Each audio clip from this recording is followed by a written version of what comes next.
প্রিয় হাজিরিন, আজকের যে বিষয় আলোচনা করা হবে তা হলো আশুরার তাৎপর্য ও ফজিলত সম্পর্কে। আল্লাহ চাহে তো নির্ধারিত সময়ের মধ্যেই আলোচনা শেষ করার চেষ্টা করব ইনশাআল্লাহ। প্রিয় হাজিরিন, জিলহজ মাস শেষ হয়ে শুরু হচ্ছে মুহররম মাস। হতে যাচ্ছে একটি নতুন বছরের, একটি বছরের বিদায় আর একটি বছরের সূচনা। পশ্চিম আকাশে হেলে উঠছে মুহররমের চাঁদ। চাঁদ যেন জগৎবাসীকে ডেকে ডেকে বলছে, নতুন বছরের বিগত বছরের হিসাব মিলাও, নতুন বছরের প্রত্যয় গ্রহণ করো, পাথেয় সংগ্রহ করো পরকালের। প্রিয় হাজিরিন, দিন আসে রাত যায়, এভাবে সপ্তাহ পেরিয়ে মাস আসে মাস চলে যায়। এভাবে আমাদের জীবন থেকে 12টি মাস অতিবাহিত হয়ে নতুন আরেকটি বছরের সূচনা হয়। নতুন বছরের সূচনা হয়, সময় যেন আমাদেরকে বিদায় জানিয়ে যাচ্ছে। তোমার জীবন থেকে একটি বছর চলে গেছে, তুমি কি পাথেয় সংগ্রহ করতে পারছো? তুমি ভাবতেছো তোমার জীবনের তোমার বয়স হয়তো বা বাড়ছে, কিন্তু বাস্তবিক পক্ষে তোমার বয়সের যে একটা পরিসীমা, তোমার সংখ্যা বাড়ছে, বয়সের সংখ্যা বাড়ছে, কিন্তু তোমার আয়ু দিন দিন কমে যাচ্ছে। তোমার বয়স সংখ্যা বাড়ছে বিদায় এই মনে করো না যে তোমার বয়স বাড়ছে, তোমার বয়স বাড়ে নাই।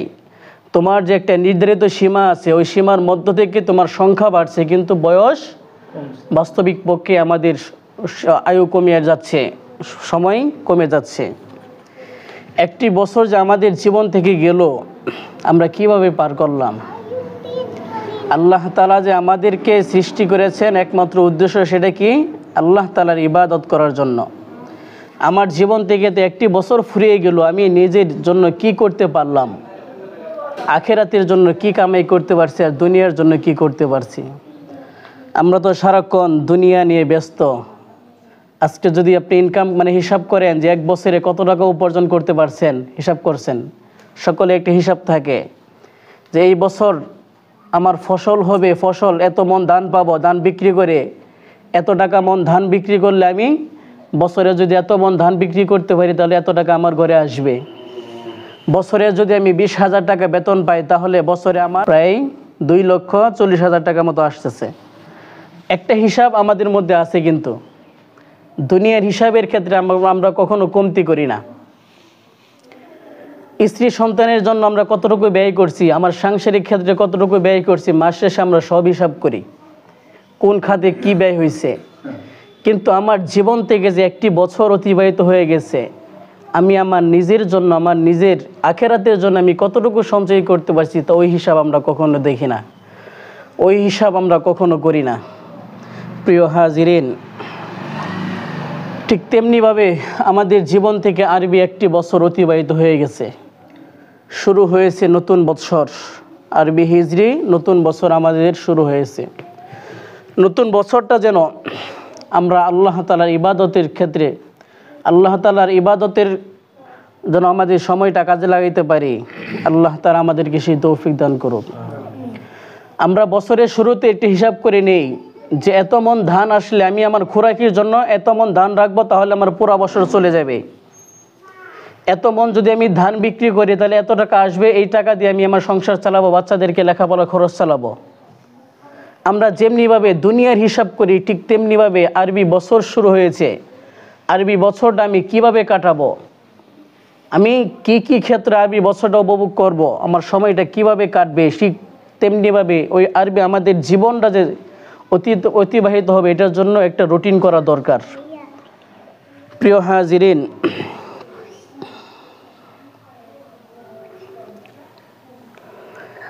আল্লাহ রাব্বুল আলামিন তিনি পবিত্র কালামুল্লাহ শরীফের মধ্যে বলেন, ইন্না ফি খালকিস সামাওয়াতি ওয়াল আরদি ওয়াখতিলাফিল লাইলি ওয়ান নাহারি লাআয়াতিল লিউলিল আলবাব। নিশ্চয়ই আসমান এবং জমিনের সৃজনে এবং রাত এবং দিনের পালাক্রমে, দিনের আগমনে বহু নিদর্শন রয়েছে লিউলিল আলবাব, জ্ঞানী ব্যক্তিদের জন্য। রাত যায় দিন আসে, দিন পার হয়ে বছর আসে, মাস যায়, সপ্তাহ যায়, মাস যায়, বছর আসে। এটা আল্লাহ রাব্বুল আলামিন তিনি বলছেন জ্ঞানী যারা, জ্ঞানীদের জন্য এটার মধ্যে অবশ্যই উপদেশ রয়েছে। অপর এক আয়াতে আল্লাহ রাব্বুল আলামিন তিনি বলেন, ইন্না ফি ইখতিলাফিল লাইলি ওয়ান নাহারি ওয়া মা খালাকাল্লাহু ফিস সামাওয়াতি ওয়াল আরদি লিআয়াতিল লিকৌমি ইয়াত্তাকুন। আল্লাহ তাআলা বলেন যে নিশ্চয়ই দিন রাতের একের পর এক আগমনে এবং আল্লাহ তাআলা আকাশ এবং পৃথিবীতে যা কিছু সৃষ্টি করেছেন তাতে সেই সকল লোকের জন্য নিদর্শন রয়েছে যাদের অন্তরে আল্লাহ তাআলার ভয় আছে। যাদের অন্তরে আল্লাহ তাআলার ভয় আছে তারা অবশ্যই এই দিন যায় রাত আসে, এটা কেন আল্লাহ তাআলা দিন রাতের পরিবর্তন করছেন, এটার মধ্যে অবশ্যই জ্ঞানীদের জন্য উপদেশ রয়েছে। প্রিয় হাজিরিন, জ্ঞানী তো সেই ব্যক্তি, বুদ্ধিমান তো সেই ব্যক্তি যে প্রতিটি নতুন সময়, নতুন সূচনার ক্ষেত্রে নিজেকে এমন কাজে লাগায় যার মাধ্যমে সে আখিরাত অর্জন করতে পারে। আর নির্বুদ্ধ ওই ব্যক্তি যে নতুন সময়, নতুন সূচনার ক্ষেত্রে এমন কাজকর্মে লিপ্ত থাকে যার মাধ্যমে সে তার আখিরাতকে বরবাদ করে।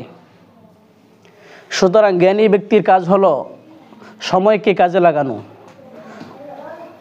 সময়কে কাজে লাগানোই হলো বুদ্ধিমানের কাজ। বেহুদা যারা নির্বুদ্ধ বোকা তারা সময়কে কখনো মূল্যায়ন করে না। সময় যাচ্ছে তো যাচ্ছে, তার কোনো গুরুত্ব থাকে না। একদিন সে তাকে আল্লাহ রাব্বুল আলামিন এই কবর জগতের জন্য ডাক দিবেন, ওটার জন্য সে কোনো প্রস্তুতিই নেয় না। কিন্তু বুদ্ধিমানরা একটা দিন গেলে সে একটা দিন হিসাব করে যে আমি আল্লাহ তাআলার রাস্তায় কতটুকু নিজেকে ব্যয় করতে পারছি, আমার নিজের জন্য, আখিরাতের জন্য, নিজের আখিরাতের জন্য আমি কতটুকু কামাই করতে পারছি। আজকে যদি কম হয়ে থাকে তাহলে আগামীকাল সে আরও চেষ্টা করে আরও কিভাবে বেশি ইবাদত করা যায়, আল্লাহ তাআলাকে সন্তুষ্টি করা যায়। কবে জানি আমার ডাক চলে আসে, অন্ধকার কবরে কবে জানি আমার চলে যেতে হয়। প্রিয় হাজিরেন, এটাই তো হলো বুদ্ধিমানের কাজ। প্রিয় মুসল্লিয়ানে কেরাম, আরবি বছর শুরু হয়েছে। আজকে আরবি বছরের প্রথম মাসের 8 তারিখ, অর্থাৎ আরবি 12 মাস। 12 মাসের মধ্যে আরবি শুরু মাস হলো মুহররম মাস। আল্লাহ তাআলা পবিত্র কালামুল্লাহ শরীফের মধ্যে তিনি বলেন, ইন্না ইদ্দাতাশ শুহুরি ইনদাল্লাহি 12 শাহরা ফি কিতাবিল্লাহি তাআলা ইয়াওমা খালাকাস সামাওয়াতি ওয়াল আরদ মিনহা আরবাআতুন হুরুম। আল্লাহ রাব্বুল আলামিন যেদিন তিনি আসমান এবং জমিন সৃষ্টি করেছেন সেদিন থেকে মাসসমূহের গণনা হিসেবে আল্লাহ তাআলার নিকট, আল্লাহ তাআলার বিধান মতে মাসসমূহের গণনা 12 মাস।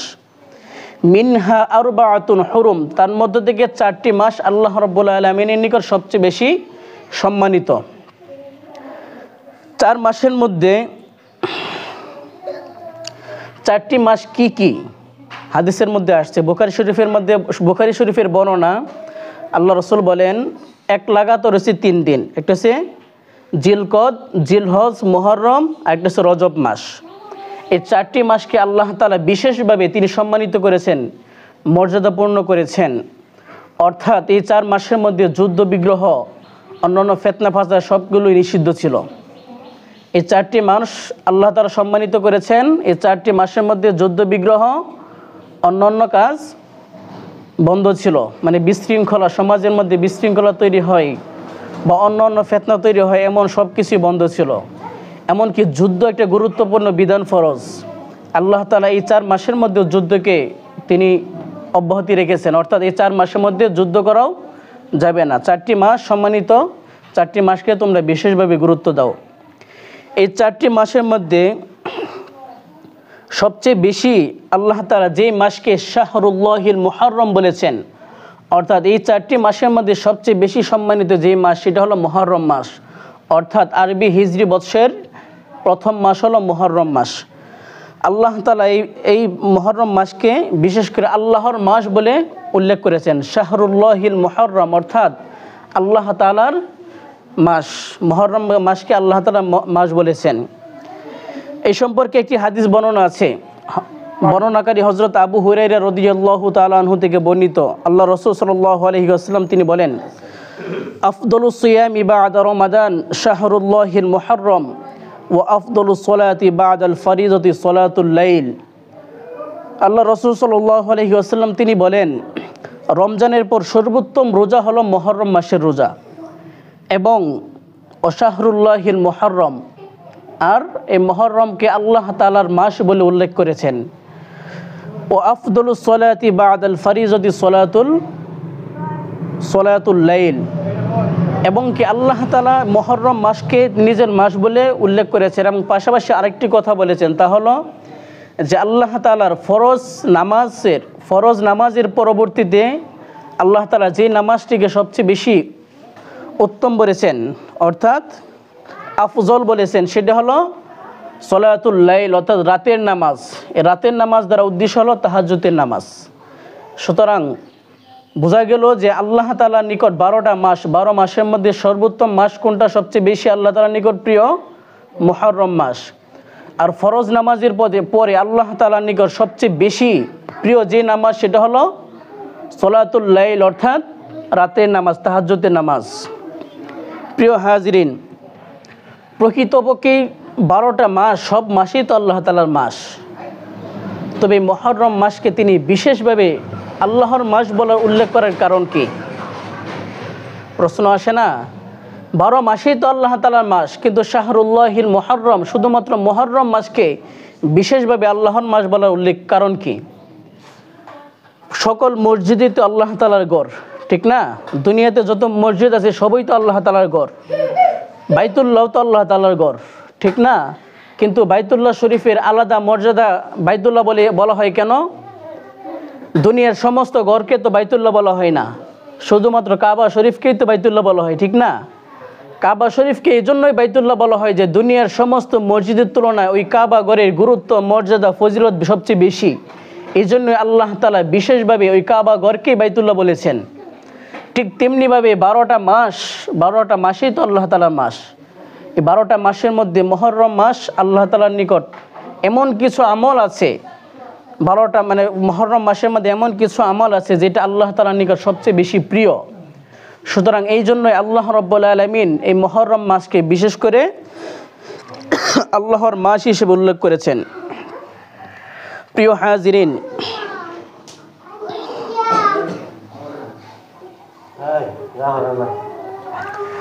এই মুহররম মাসে আমাদের আমল কি হইতে পারে? আল্লাহ রাসূল সাল্লাল্লাহু আলাইহি ওয়াসাল্লাম বিশেষ করে এই মুহররম মাসে তওবার প্রতি বেশি গুরুত্ব প্রদান করেছেন। এই মুহররম মাসে সবচেয়ে বেশি তওবা করার জন্য বান্দাকে বেশি গুরুত্ব আরোপ করেছেন। প্রিয় হাজিরিন, তওবা তো যে কোনো সময় করা যায়, যে কোনো মুহূর্তেই করা যায়। তবে আল্লাহ তাআলা বিশেষ কিছু সময় দেন বান্দাকে, মানে অফার দেন। কিছু কিছু কোম্পানি দেখবেন সারা বছরই তো বিক্রি হয়, কিন্তু ঈদ উপলক্ষে অনেক কোম্পানি অফার দেয়, কিছু ছাড় দেয়, ঠিক না? ঠিক তেমনিভাবে আল্লাহ রাব্বুল আলামিন বিশেষ কিছু মুহূর্ত দেন তওবার জন্য। বান্দার উচিত ওই মুহূর্তগুলোকে আল্লাহ তাআলার কাছ থেকে লুফে নেওয়া। আল্লাহ তাআলার কাছ থেকে আল্লাহ তাআলা যে অফারটা দেন, ওই অফারটা তাড়াতাড়ি আল্লাহ তাআলার কাছ থেকে গ্রহণ করা। ঠিক তেমনিভাবে আল্লাহ রাব্বুল আলামিন এই মুহররম মাসকে বান্দার তওবা কবুলের অন্যতম একটা মাধ্যম করে দিয়েছেন। অর্থাৎ হাদিসের মধ্যে আসছে যে আল্লাহ রাসূল সাল্লাল্লাহু আলাইহি ওয়াসাল্লাম তিনি বলেন, এই মুহররম মাসে আল্লাহ রাব্বুল আলামিন পূর্ববর্তী অনেক জাতির তওবা কবুল করেছেন। এমনকি ভবিষ্যতে যারা আসবে তাদের তওবাও আল্লাহ তাআলা এই মুহররম মাসে কবুল করবেন। সুতরাং আল্লাহ রাসূল আমাদেরকে আদেশ করেছেন যে তোমরা মানে পরবর্তী জাতি যারা আসবে, অর্থাৎ পরবর্তী জাতি তো আমরাই। সুতরাং তোমরা আল্লাহ তাআলার নিকট এই মাসে বেশি বেশি তওবা করো, হইতে পারে আল্লাহ রাব্বুল আলামিন তোমাদের তওবাকে কবুল করবেন। প্রিয় হাজিরিন, এই মাসে আরেকটা আমল হইতে পারে এই মুহররম মাসে বেশি রোজা রাখা। এক সাহাবী আল্লাহ রাসূল সাল্লাল্লাহু আলাইহি ওয়াসাল্লামের কাছে জিজ্ঞেস করলো, ইয়া রাসূলুল্লাহ, আইয়ু শাহরিন তা'মুরুনি আন তাসুমা বা'দা শাহরি রমাদান, অর্থাৎ রমজানের পরে আপনি মানে কোন মাসে রোজা রাখতে বেশি গুরুত্ব আরোপ করেন, কোন মাসে রোজা রাখার জন্য আপনি আমাদেরকে বেশি গুরুত্ব দেন? আল্লাহ রাসূল সাল্লাল্লাহু আলাইহি ওয়াসাল্লাম তিনি বলেন, ইন কানাত সাইমান বা'দা শাহরি রমাদান ফাসুমুল মুহররম ফাইন্নাহু শাহরুল্লাহ ফিহি ইয়াউমা তাবা ফিহি আলা কওমিন ওয়া ইয়াতুবু ফিহি আলা কওমিন আখরিন। অর্থাৎ রমজানের পরে আল্লাহ রাসূল সাল্লাল্লাহু আলাইহি ওয়াসাল্লাম সবচেয়ে বেশি রমজানের রোজার পরে সবচেয়ে বেশি যে মাসটিকে গুরুত্ব দিতেন সেটি হলো মুহররম মাসে রোজা রাখা। অর্থাৎ আল্লাহ রাসূল বলেন, তোমাদের কেউ যদি সামর্থ্য থাকে তাহলে তোমরা রমজানের রোজার পর সবচেয়ে বেশি মুহররম মাসের রোজা রাখো, কেননা এই মাসে আল্লাহ তাআলা পূর্ববর্তী জাতির অনেকে তওবা কবুল করেছেন এবং সামনে যারা আসবে তাদের তওবাও কবুল করবেন। প্রিয় হাজিরিন, মুহাদ্দিসিনে কেরাম তারা উল্লেখ করেন যে আল্লাহ তাআলা এই মুহররম মাসে যেই তওবা কবুল করবেন, যেই দিনটি, ওই দিন একটা ওই মাসের মধ্যে একটা বিশেষ দিন রয়েছে, আর সেই দিনটা হলো ইয়াউমে আশুরা, অর্থাৎ মুহররমের 10 তারিখ, আমরা যাকে আশুরা বলে থাকি। এই মুহররমের 10 তারিখকে সাহাবায়ে অন্যান্য মুহাদ্দিসিনে কেরাম উল্লেখ করেছেন, অর্থাৎ এই 10 তারিখে আল্লাহ রাব্বুল আলামিন আমাদের তওবাকে কবুল করে থাকেন। এখন এটা তো হলো মুহররমে আল্লাহ রাসূল সাল্লাল্লাহু আলাইহি ওয়াসাল্লাম রমজানের রোজা রাখার পরে সর্বাধিক সবচেয়ে বেশি গুরুত্ব যে মাসকে দিতেন সেটা হলো মুহররম মাসকে। অর্থাৎ আল্লাহ রাসূল সাল্লাল্লাহু আলাইহি ওয়াসাল্লাম কয়েকটা আমল তিনি কখনো মিস দিতেন না। এক নম্বর হলো এই যে জিলহজের 10 তারিখ পর্যন্ত, জিলহজের 10 দিন রোজা রাখার বিষয়। প্রথমে জিলহজের 10 দিন রোজা রাখা, এটা আল্লাহ রাসূল সাল্লাল্লাহু আলাইহি ওয়াসাল্লাম কখনো মিস দিতেন না। আরেকটা হলো আইয়ামে বীজের রোজা, অর্থাৎ 13, 14, 15 তারিখ, প্রতি মাসের 13, 14, 15 তারিখ এই তিনটা দিন আল্লাহ রাসূল সাল্লাল্লাহু আলাইহি ওয়াসাল্লাম এই প্রতি মাসে 3টা দিন রোজা রাখতেন। আরেকটা হলো আশুরার দিনের রোজা, আল্লাহ রাসূল মুহররম মাসে তো রোজা রাখতেন, বিশেষ করে আশুরার দিনেও আল্লাহ রাসূল সাল্লাল্লাহু আলাইহি ওয়াসাল্লাম তিনি রোজা রাখতেন।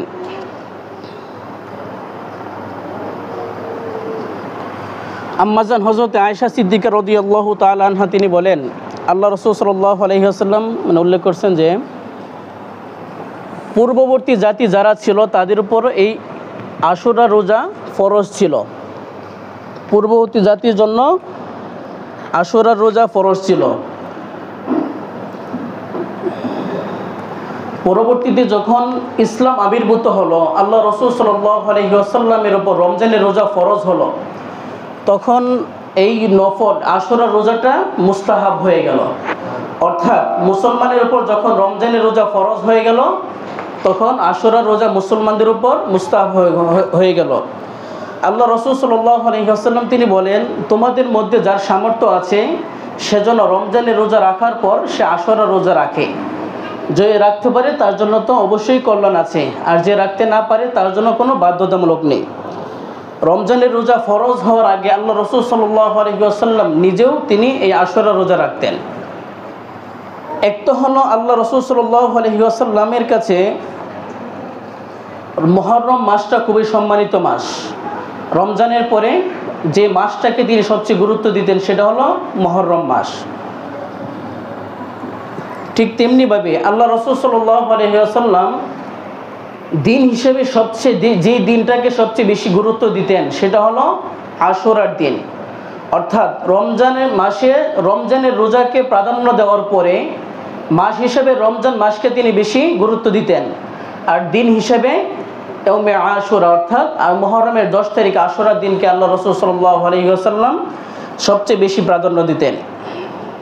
প্রিয় হাজিরিন, আল্লাহ রাসূল সাল্লাল্লাহু আলাইহি ওয়াসাল্লাম যখন তিনি মদিনা মুনাওয়ারায় হিজরত করেন, হিজরত করার পর সেখানে তিনি ইহুদিদেরকে দেখলেন যে তারা রোজা রাখে।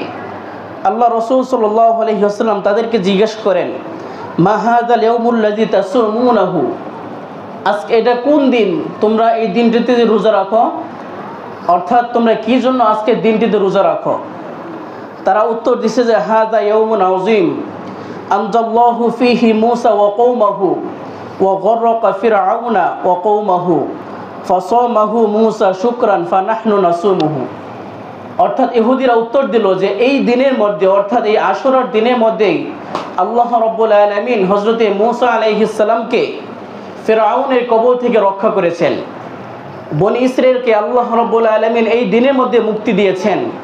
এমনকি এই দিনটার মধ্যেই আল্লাহ রাব্বুল আলামিন মানে ফেরাউনের যে জাতি ছিল ফেরাউন এবং তার দলবলকে সমুদ্রের মধ্যে নিমজ্জিত করেছেন।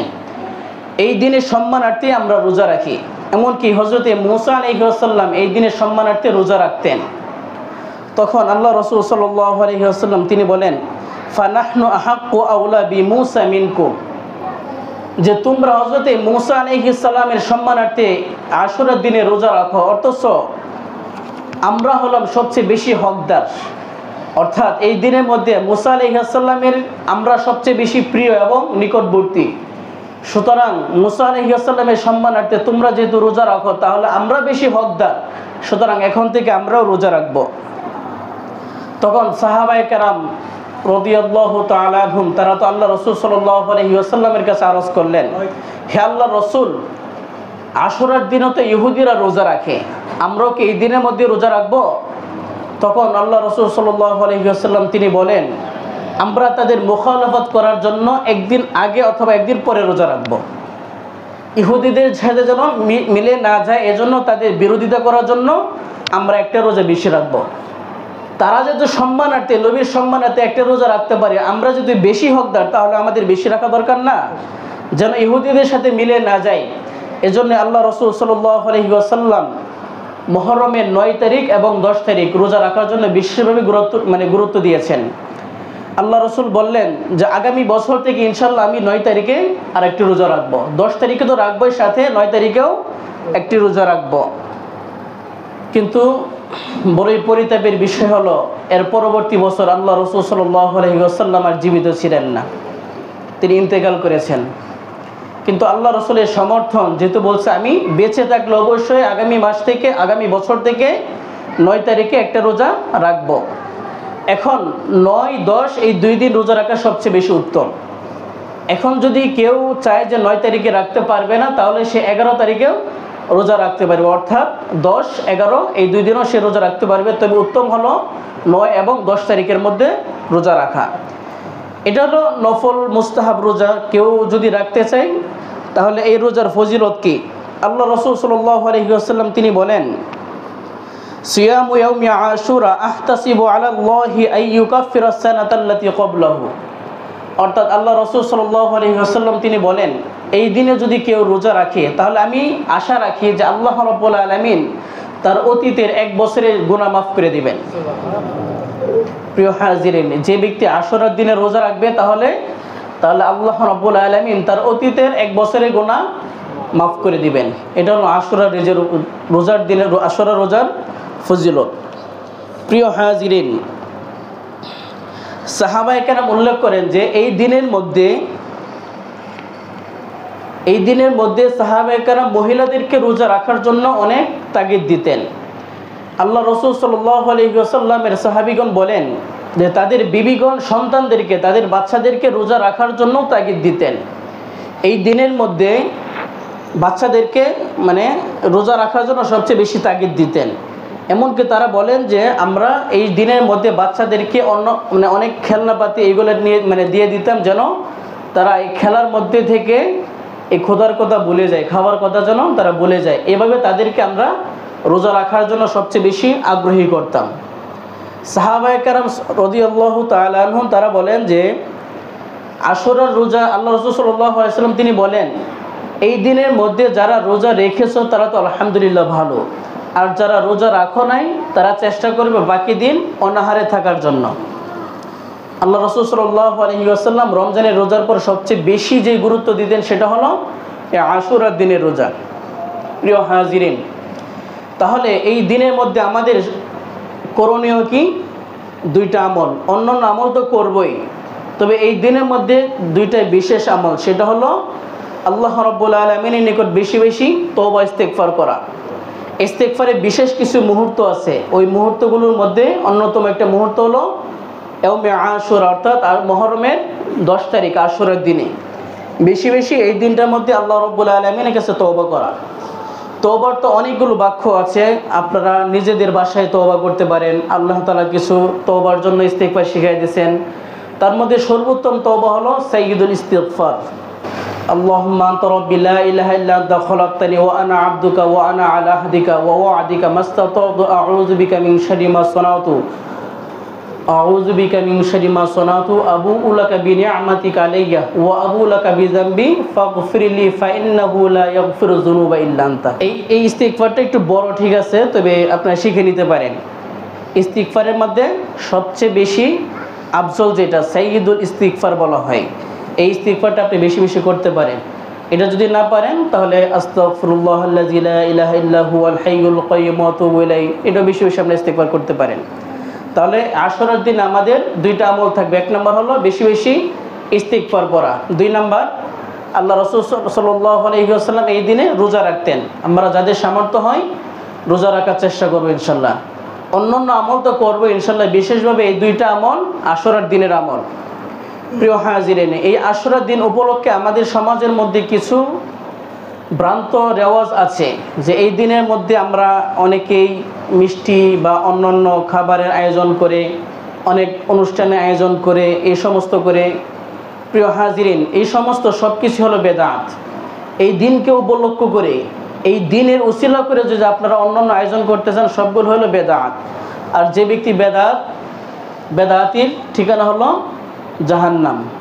আপনারা কি জাহান্নামী হতে চান? আমরা সবাই চাই ইসলাম আমাদেরকে যেভাবে আমল করার জন্য, অনুসরণ করার জন্য বসে আমরা সেভাবেই করব। এই দিনের মধ্যে যেন বাড়াবাড়িও না হয়ে যায়, আবার ছাড়াছাড়িও না হয়ে যায়। এই দিনের মধ্যে বিশেষ দুইটা ঘটনার কথা সবচেয়ে বেশি সহিহ হাদিসের মধ্যে পাওয়া যায়। একটা হলো যে এই দিনের মধ্যে আল্লাহ রাব্বুল আলামিন হযরত মূসা আলাইহিস সালামকে এবং তার জাতিকে ফেরাউনের হাত থেকে রক্ষা করেছেন এবং ফেরাউনকে সমুদ্রের মধ্যে নিমজ্জিত করেছেন। আর একটা সেটা হলো এই দিনের মধ্যেই হযরত ইমাম হুসাইন রাদিয়াল্লাহু তাআলা আনহু শহীদ হয়েছেন। অন্যান্য আরও অনেক ঘটনা উলামায়ে কেরাম বর্ণনা করে, তো ওই সমস্ত ঘটনা দুর্বল রেওয়ায়েত, মজবুত কোনো রেওয়ায়েত পাওয়া যায় নাই। আল বিদায়া ওয়ান নিহায়া একটা কিতাব আছে, ওই কিতাবের মধ্যে উল্লেখ আছে। তবে আমাদের বাংলাদেশের প্রখ্যাত হাদিস বিশারদ হযরত মাওলানা আব্দুল মালিক সাহেব হাফিজাহুল্লাহ তাআলা, উনি বর্তমান বাইতুল মুকাররমের খতিব, উনি উল্লেখ করেছেন যে এই দিনের মধ্যে অনেক ঘটনা উলামায়ে কেরাম উল্লেখ করে, তবে ওই সমস্ত ঘটনা দুর্বল, জয়ীফ রেওয়ায়েত। তবে সবচেয়ে বেশি প্রসিদ্ধ যে দুইটা ঘটনা সেটা হলো আল্লাহ তাআলা এই দিনের মধ্যে বনি ইসরায়েলকে ফেরাউনের হাত থেকে রক্ষা করেছেন এবং এই দিনের মধ্যেই হযরত হুসাইন রাদিয়াল্লাহু তাআলা আনহু শাহাদাত বরণ করেছেন। এখন হুসাইন রাদিয়াল্লাহু তাআলা আনহুর শাহাদাত বরণে আমরা মানুষ অতি আবেগী হয়ে পড়ি। আল্লাহ রাসূল সাল্লাল্লাহু আলাইহি ওয়াসাল্লামের মৃত্যুর 60 বছর পরে অর্থাৎ 61 হিজরতে হযরত হুসাইন রাদিয়াল্লাহু তাআলা আনহু শাহাদাত বরণ করেছেন কারবালার মাঠে। এখন ওই দিনটাকে আমরা এমনভাবে স্মরণ রাখি যে আশুরার দিন আসলেই আমরা নানান ধরনের আয়োজন শুরু করি। ঢাকা শহরে দেখা যায় যে চাবুক দিয়ে নিজের শরীরের মধ্যে আঘাত করে, যে ইমাম হুসাইন এই দিনের মধ্যে শহীদ হয়েছে, রক্তপাত হয়েছে, সুতরাং নিজের শরীরের মধ্যে আঘাত করে নিজের শরীর থেকে রক্তপাত করে। প্রিয় হাজিরিন, এগুলো অতি বাড়াবাড়ি, এগুলো সমাজের মধ্যে, ইসলামের মধ্যে এগুলো কোনো রসুম নেই, কোনো রেওয়াজ নেই।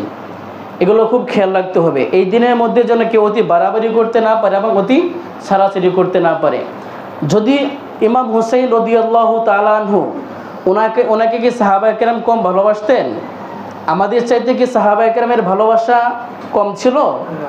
যদি ছিল তাহলে সাহাবায়ে কেরাম,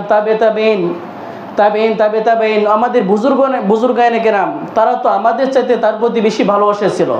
তাহলে তাদের কাছ থেকে তো আজ পর্যন্ত এমন কোনো আমল আমরা পাই নাই। যদি আমরা না পাই তা আমরা অতি উৎসাহী হয়ে কেন এই দিনটাকে এভাবে পালন করব? প্রিয় হাজিরিন, এই দিনের মধ্যে এমন কোনো আয়োজন করা যাবে না। মনে থাকবে তো আপনাদের? এই দিনের মধ্যে আমরা কি আমল করব? এক নম্বর হলো সবচেয়ে বেশি তওবা ইস্তেগফার করব। দুই নম্বর হলো এই দিনের মধ্যে রোজা রাখব। আমাদের বিবি বাচ্চাদেরকে রোজা রাখার জন্য আগ্রহী করব ইনশাআল্লাহ। আল্লাহ তাআলা আমাদেরকে আমল করার তৌফিক দান করুন।